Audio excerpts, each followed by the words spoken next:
മലയാള സിനിമയിൽ ഒരു കാലത്ത് നിറഞ്ഞു നിന്ന താരമായിരുന്നു ചിത്ര.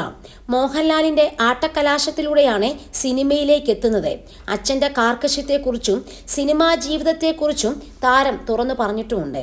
അമ്മയുടെ മരണത്തിന് ശേഷം അച്ഛൻ്റെ കാർക്കശ്യം ഒന്നുകൂടി വർദ്ധിച്ചു. ലൊക്കേഷനിൽ വെച്ച് ആരുമായും സംസാരിക്കുന്നത് അച്ഛൻ ഇഷ്ടമല്ല. ഷൂട്ടിംഗ് തീർന്നാൽ നേരെ മുറിയിലെത്തണം.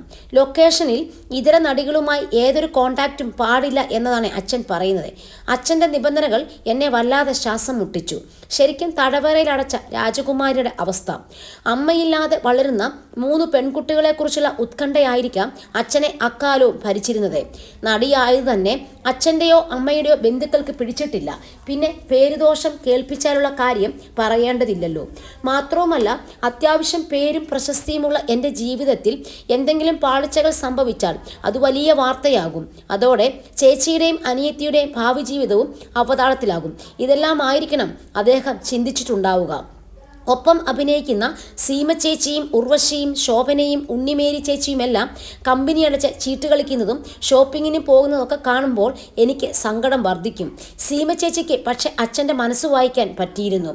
സ്നേഹം കൊണ്ടാ മോളെ അച്ഛൻ നിന്നെ പൊതിഞ്ഞു വെച്ചിരിക്കുന്നത് എന്നും പറഞ്ഞ് ചേച്ചി ആശ്വസിപ്പിക്കും. സിനിമയിൽ നല്ല വേഷങ്ങൾ ലഭിച്ചുകൊണ്ടിരിക്കുന്ന സമയത്താണ് ചിത്ര സിനിമ മേഖലയിൽ നിന്നും പിൻവാങ്ങുന്നത്. അതിന് കാരണം ചില കുടുംബ പ്രശ്നങ്ങളാണെന്ന് താരം തുറന്നു പറയുന്നു. ആ സമയത്തെ തൻ്റെ അച്ഛൻ്റെ വൃക്കകൾ പ്രവർത്തനരഹിതമാകുന്നത് രോഗം മൂർച്ഛിക്കുന്നതിനിടെ മകൾ ഒറ്റയ്ക്ക് ആകരുതെന്ന് കരുതി എത്രയും വേഗം ചിത്രയുടെ വിവാഹം നടത്തി. ചിത്രയുടെ അമ്മ ദേവി നേരത്തെ മരിച്ചിരുന്നു. അമ്മ മരിക്കുന്ന സമയത്ത് സംവിധായകൻ ശശികുമാർ ഒരുക്കിയ രാജവാഴ്ച എന്ന സിനിമയിൽ അഭിനയിച്ചു കൊണ്ടിരിക്കുകയായിരുന്നു താൻ.